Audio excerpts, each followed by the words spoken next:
વિદ્યાર્થી સમિતિ ભરૂચ અને ભરૂચ ખોડલધામ સમિતિ દ્વારા સમજણની વૃદ્ધિ સમાજની સમૃદ્ધિ કાર્યક્રમનું આયોજન કરવામાં આવ્યું હતું।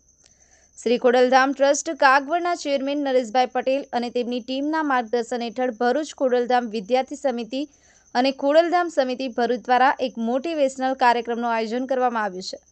તારીખ 28 જુલાઈ 2024 સાંજે 4 કલાકે પ્રસંગ પાર્ટી પ્લોટ BAPS સ્વામિનારાયણ મંદિરની પાછળના ગ્રાઉન્ડમાં યોજાયેલ સમજણની વૃદ્ધિ સમાજની સમૃદ્ધિ કાર્યક્રમમાં મોટી સંખ્યામાં લેવા પાટીદાર સમાજના પરિવારોને ઉપસ્થિત રહ્યા હતા।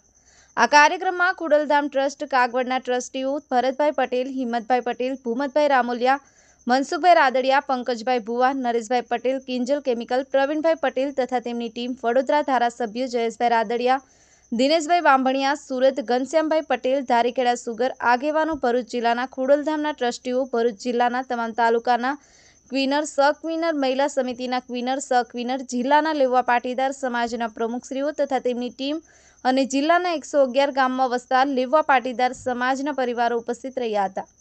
આ કાર્યક્રમમાં ઉપસ્થિત સમાજના પરિવારોને વિદ્યાર્થીઓના પ્રેરણા સ્ત્રોત એવા મનીષ વઘાસિયા સુરત અને હાર્દિક સોરઠિયા રાજકોટ મોટિવેટ કરવામાં આવ્યા હતા। સાંજે 4 કલાકે BAPS સ્વામિનારાયણ મંદિરના કોઠારી સ્વામીના હસ્તે દીપ પ્રાગટ્ય તથા ટ્રસ્ટોનું ખેસ પહેરાવી સન્માન કરવામાં આવ્યું હતું। આ પ્રસંગે ખોડલધામ વિદ્યાર્થી સમિતિ ભરૂચ દ્વારા મોટી સંખ્યામાં લેવા પાટીદાર સમાજના પરિવારોને ઉપસ્થિત રહ્યા હતા। સફીક બાપુ, કરજણ સંદેશ ન્યૂઝ, આમોદ।